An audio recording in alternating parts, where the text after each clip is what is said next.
नमस्कार साथियों, वेलकम हमारे यूट्यूब चैनल पॉलिटिक्स एक्सपीरियंस में। आज के हमारे बहुत ही वक्ता और बहुत ही सम्मानीय हमारे लोधी विधानसभा के जन जन तक सेवा करने वाले, जो अपने संघर्षों से लोग जो है इन्हें जानते हैं, और इसकी जो राजनीति प्रवेश है, जो शिक्षा पद्धति किस प्रकार रहा है, उसको हम लोग आप सभी के समक्ष बताने जा रहे हैं।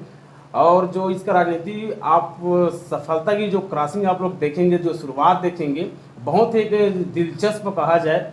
आप लोग देखना कि किस प्रकार इसका जो राजनीति का दौरा था, कहां से कहां तक मोड़ का चला गया, और यहां तक कि जो प्रशासनिक जो है विभागों से, चाहे रोजगार की तलाशों में बहुत सारे जो है संघर्ष इन्होंने हर विषय में किया है। यहाँ तक कि जो है अनुभव रखते हैं, चाहे कृषि से हो, चाहे अन्य बहुत सारे ऐसे मुद्दाएं हैं जिसके बारे में हम आप लोगों को बताना चाहेंगे। हमारे साथ जुड़ चुके हैं बहुत ही सम्मानित श्री तोरण खांडे जी। चाचा, आपका हमारे इस यूट्यूब चैनल पर आपका हार्दिक स्वागत। धन्यवाद आपका। जी चाचा, हम लोग जानने का प्रयास करेंगे, हमारे यूट्यूब चैनल में बहुत सारे युवा जो है जुड़ चुके हैं, और आपका जो राजनीतिक दौर था उस समय बहुत ही प्रवेश था, और आपका हम सबसे पहले जानेंगे कि आपका जो शिक्षा था, आपका ग्रामीण स्तर से आपने चालू किया था, तो कैसा रहा आपका? उस समय हमारे गांव में स्कूल नहीं था। हम यहाँ से कम 3 किलोमीटर पैदल चलते थे। पैदल चल के ग्राम पंचायत मुछेल था और उसे वहीं हमारे प्राथमिक शिक्षा हुआ है। और हम लोग यहाँ से बरसात हो, गर्मी हो, ठंड में 3 किलोमीटर पैदल चल के शिक्षा ग्रहण की प्राथमिक साल। जी जी। उसके बाद आपका आगे की जो पढ़ाई था, जो कॉलेज का था, वो बिलासपुर आगे का मेरा पढ़ाई था मिडिल स्कूल मैंने मुंगेली से किया, हाई स्कूल। उसके बाद हायर सेकेंडरी स्कूल मैंने मिशन स्कूल बिलासपुर से किया, और उसके बाद आगे डीपीवी प्री महाविद्यालय में मैं बीए किया, और वहीं पर से एमए किया। एमए करने के बाद कौशलेंद्र राव विधि महाविद्यालय से मैंने एलएलबी का डिग्री हासिल किया। एलएलबी का डिग्री हासिल करने के बाद मैंने वहाँ पर अपना पंजीयन कराया। पंजीयन करा के 2 साल 2.5 साल लगभग 2-2.5 साल वकालत की सेवा किया जी डिस्ट्रिक्ट जज में। जी जी। आपके जो राजनीतिक जो दौरा था, जो पढ़ाई के साथ साथ आपने छात्र जीवन में भी आपने बहुत सारे लोगों को आपने चुनाव में, छात्र संघ उस समय चलता था, छात्र संघ में आपने चुनाव लड़वाए भी हैं दूसरे को, और आपने विजय हासिल भी की। किस प्रकार आप लोगों का रणनीति रहा उस समय? उस समय हम लोग जब छात्र संघ में चुनाव होता था तो बहुत घमासान होता था। इलेक्ट्रॉनिक मीडिया का था नहीं, डोर टू डोर जाना पड़ता था, कॉलेज में सबके सामने चुनाव प्रचार करना पड़ता था। तो उसमें बहुत सारे चीज़ों का हमको दिक्कत होता था। और हम उस समय, मैं तो चुनाव नहीं लड़ा लेकिन छात्र संघ का चुनाव लड़वाया। उस समय हम कॉलेज में भागवत प्रसाद खांडे को सीएमडी कॉलेज के उपाध्यक्ष बनाए, और उसी कॉलेज में चुरावन मंगेशकर जी जो पूर्व विधायक हैं उसको पत्रिका सेक्रेटरी भी बनाया। और उसी छात्र जीवन में कॉलेज रहते रहते हमने बिलासपुर में विश्वविद्यालय का चुनाव हुआ, उसमें बसंत गोरख जी को विश्वविद्यालय का सचिव भी बनाया। बहुत सुंदर आपका प्रयास जो रहा राजनीति से, हमेशा आप लोग एकदम डंड कर सामने किए, एकदम सामने पे ही रहे आप लोग, और आप लोगों का मेहनत जायज रहा। आपने विभिन्न पदों में भी आप लोग विजय प्राप्त किए। आपका जो राजनीति के साथ साथ आपने एनएसएस एनसीसी में भी आप बहुत इंटरेस्ट रखते थे, तो उस समय किस प्रकार का था? उस समय एनसीसी और एनएसएस में बहुत कम लोग जाते थे हमारे समाज के, और बहुत संघर्ष बहुत कठिन था, क्योंकि वहाँ अब आज जो फील्ड है उस टाइप का फील्ड नहीं था। उस समय हम लोग को दूर दूर तक, जैसे कटघोरा, यहाँ से कटघोरा ले गए थे हमको टूर में, यहाँ से अमरकंटक ले जाते थे उस समय, यहाँ से अपन अंबिकापुर भी गए थे मेन पार्ट एनएसएस के टूर में। तो बहुत ज़्यादा एनएसएस में जो है बहुत ज़्यादा सामाजिक के रूप में हो, चाहे विभिन्न क्षेत्रों में भी, वहाँ पे आप लोगों को स्टेट दिया जाता रहा होगा। आप लोग बहुत सारे ऐसे गतिविधियों को भी सिखाया जा रहा होगा।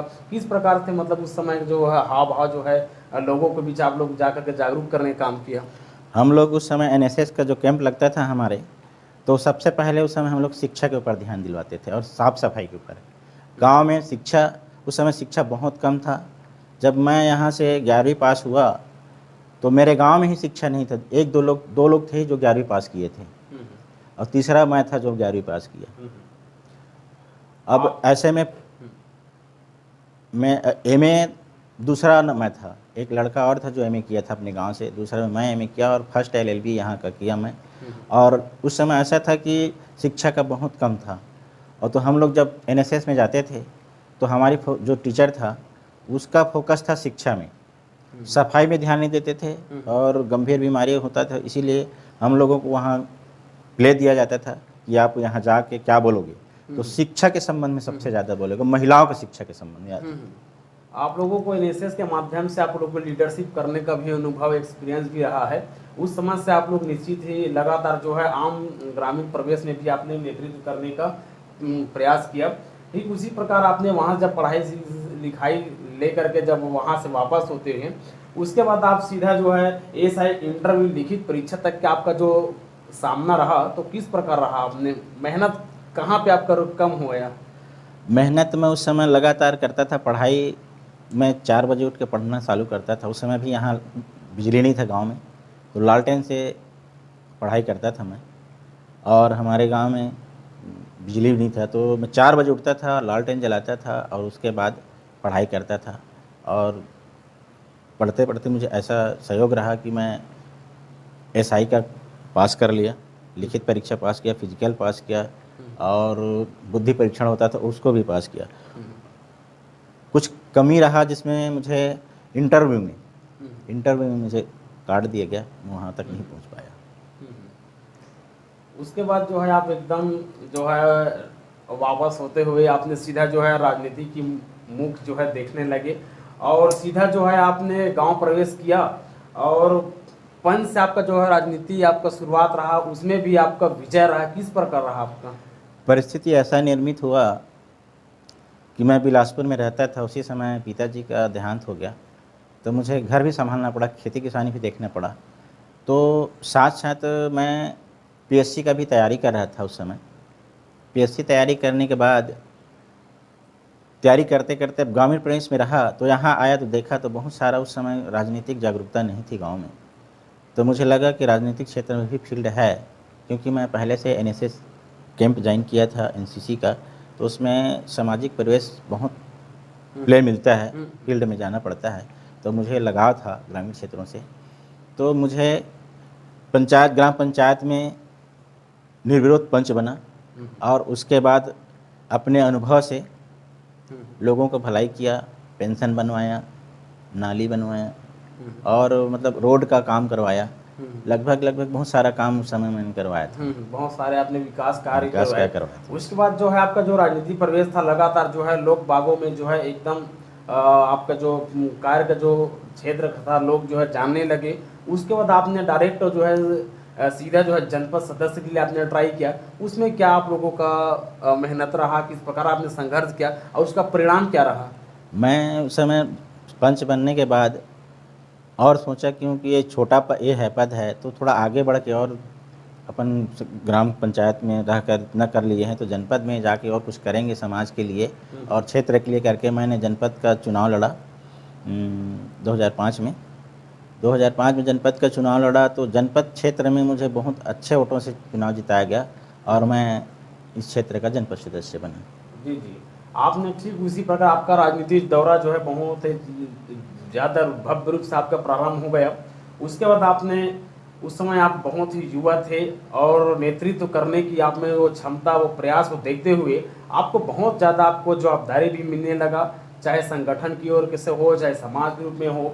संगठन के रूप में जो है आपने वो कांग्रेस का महामंत्री आपका जो सफर रहा, बहुत ही सफर रहा। उसके बाद आपने सतनामी समाज के ब्लॉक अध्यक्ष रूप में भी आपका नेतृत्व रहा। तो आप लोग कैसे कौन से माध्यम से और कैसे आप इस सभी संगठन में रहकर भी, समाज में रहकर भी और राजनीतिक पर्सन होने के बावजूद भी आपने समाज में किस प्रकार आपने काम करने का प्रयास किया? बजरंग, आपको याद होगा जब एनसीसी और एनएसएस कैंप करते हैं उसमें निष्ठापूर्वक काम करने का सलाह दिया जाता है और शिक्षा दिया जाता है। तो मैं एनएसएस चूँकि एनएसएस का स्टूडेंट रह चुका था, इसलिए जिस क्षेत्र में काम करता था बहुत ईमानदारी से काम करता था। चाहे समाज के क्षेत्र में हो, सामाजिक काम करता, शुद्ध रूप से सामाजिक में ही काम करता, चाहे राजनीतिक उसमें इन्वॉल्व नहीं करता था। और अगर राजनीति करता था तो उसमें समाज को इन्वॉल्व नहीं करता था, ना आज तक किया हूँ ना करूँगा। तो इसलिए ना मैं जब जब भी जो काम किया अपने हाथ में लिया उसको मंजिल तक पहुंचाने का ही काम किया और आगे करता रहूँगा। जैसे अपन लोग लोकसभा चुनाव में जांगड़ा जी का हम लोग यहाँ इस क्षेत्र से चुनाव जितवाते थे, उनके लोकसभा क्षेत्र में हम लोग यहाँ काम करते थे, वो चुनाव जीतता था वो। वैसे ही धर्मजीत के ना चुनाव क्षेत्र में जब हमको प्रभार देते थे 15, 20, 20, 25 बूथ का हमको चुनाव प्रभारी बनाया जाता था, तो लगभग मैंने अपने बूथ से सभी बूथ से 1500, 1600, 1400, 1500 वोटों से उसको लीड करवा के देता था। बहुत सुंदर। आपने उसके बाद आपका जो कार्यक्षेत्र को जो है देखते हुए बहुत आपका संघर्ष जो है बढ़ गया। उसके बाद आपको प्रदेश में भी नेतृत्व करने का अवसर मिला और वर्तमान में आप भी कर भी रहे हैं। आपने प्रदेश सचिव अनुसूचित जाति छत्तीसगढ़ का भी आपने दायित्व निभा रहे हैं, तो उसमें भी आपका इन्वॉल्व है, तो कैसे इस प्रकार आपने काम कर लेते हैं? अब राजनीति में थोड़ा आगे जनपद बनने के बाद हमको थोड़ा सा और आगे बढ़ने का मौका मिला, तो प्रदेश में थोड़ा सा जान पहचान बढ़ा। तो डॉक्टर शिव कुमार डहरिया जी प्रदेश कार्यकारी अध्यक्ष थे उस समय प्रदेश कांग्रेस कमेटी का, उससे हमारा जान पहचान हुआ और उनके माध्यम से प्रदेश राजनीति में थोड़ा बहुत दखलंदाजी हुआ, तो उसने हमको प्रदेश सचिव के पोस्ट दिया और उसमें हम लोग उसके देने से हम लोग खरे उतरे और अपने क्षेत्र में अच्छा काम किए हैं। उसके बाद जो है वर्तमान में जो है जिला शासकीय सदस्य मुंगेली जिला में आप सदस्य हैं और वो जो है गृह मंत्री जी की अनुशंसा से यह लॉन्चिंग होता है, तो यहाँ तक कि जो वर्तमान मंत्री भी है उससे भी आपका जो संबंध है बहुत ही अच्छा स्थापित है और उसको आपके काम को देखते हुए आपका एक नया फिर जवाबदारी दिया है, उसमें आप किस प्रकार कार्य कर रहे हैं? देखिए, ये गृह मंत्री के द्वारा अनुशंसित पोस्ट है और बहुत अच्छा पोस्ट है। जिला जेल के अशासकीय संदर्शक, मतलब वहाँ कैदियों के रख रखाव, खान पान, रहन सहन, उनकी बेल करवाना, जो पैसा नहीं पटा सकते, जुर्माना नहीं पटा सकते, उसको पटाना है, उनके दुख तकलीफ को देखना, ये इस पोस्ट का काम है। तो हम लोग जब भी जेल जाते हैं, जेल में निरीक्षण करने, तो ये सब चीज़ को सब जितने भी कैदी हैं इन कैदियों से बात करते हैं और उनके जो तकलीफ होता है उनको दूर करते हैं। बहुत सुंदर। आप लोगों का अभी तक जो है वर्तमान में लगातार काम जो है चल रहा है। उसके बाद हम पूछेंगे आपसे जो है आपका जो इंटरेस्ट था कौन सी चीज़ में था, संगीत में, गाने में, खेल में, किसमें था आपको सबसे ज़्यादा अधिक? सबसे ज़्यादा मुझे खेल में था, कबड्डी में। मैं जिला स्तर का कबड्डी खेला था उस समय। जिला स्तर का जो खेल होता है शिक्षा विभाग का, उसमें जिला स्तर का कबड्डी का खेल था और मुझे शतरंज खेलने में बहुत मज़ा आता था। देखिए, शतरंज के साथ साथ इसको कबड्डी का भी इंटरेस्ट है और इन्होंने जिला स्तरीय भी रहा, क्योंकि उस समय जो है ग्रामीण प्रदेश में इतना टेक्नोलॉजी का कोई समय नहीं था। लोग जो है अपने गृह जो खेल है जैसे कबड्डी हो गए, गिल्ली डंडे हो गए, जैसे विभिन्न प्रकार के जो ग्रामीण जो खेल खेलते हैं उसमें भी इसका इंटरेस्ट रहा है। तो बहुत सुंदर इसका अनुभव जो है जान करके आप सभी को अच्छा लगा होगा। यदि पॉलिटिकल में या समाज सेवा में यदि काम करना चाहते हैं तो हमारे इस यूट्यूब के माध्यम से बहुत सारे ऐसे महानुभाव जो है हमसे जुड़ चुके हैं और जुड़ भी रहे हैं। यदि आप काम करना चाहते हैं तो आप निस्वार्थ रूप से आप काम करें, निश्चित आपका सफलता जो है आगे काम आएगी। तो चाचा, हम जाते जाते ये पूछेंगे कि हमारे इस YouTube channel political experience channel है, इसके बारे में आप क्या कहेंगे? ये यूट्यूब जो चैनल है आपका, जो ये इंटरव्यू लेते हैं आप, बहुत अच्छा है। नए लड़कों के लिए एक अनुकरणीय पहल है ये। और जो राजनीतिक क्षेत्र में हो या सामाजिक क्षेत्र में हो या खेलकूद के क्षेत्र में जो काम करना चाहते हैं, जो खेलना चाहते हैं, उनके लिए एक बहुत बड़ा फीडबैक है। मैं इसके लिए आपको धन्यवाद देता हूँ, बधाई देता हूँ कि आप इस तरह के कार्यक्रम और नए चेहरों को सामने लाने के लिए प्रयास कर रहे हैं। उसके लिए मैं आपको बहुत बहुत बधाई देता हूँ। ये चैनल ऐसा है कि नए लड़कों को और पुराने जो राजनेता हैं उनको भी ये सामने ला रहा है, इसलिए इनको अधिक से अधिक शेयर करें और लाइक ज़रूर करें और हो सके तो इनको धन्यवाद ज़रूर दें और अपना बाइट भी इसके माध्यम से आप सब सामने में रख सकते हैं। धन्यवाद। जी जी, बहुत बहुत धन्यवाद आपका हमारे संग जुड़ने के लिए। और निश्चित है जो जितने भी युवा देख रहे हैं उन लोगों के लिए यह कारगर साबित होगा, और आने वाले जो जो राजनीति में जो भाग लेते हैं, इंटरेस्ट रखते हैं, उनके लिए बहुत ही सुंदर यह आप लोगों का मार्गदर्शन से जो है समाज में और राजनीति में जो है और राष्ट्र का विकास में इसका योगदान रहेगा। बहुत बहुत धन्यवाद आपका पुनः। जय हिंद।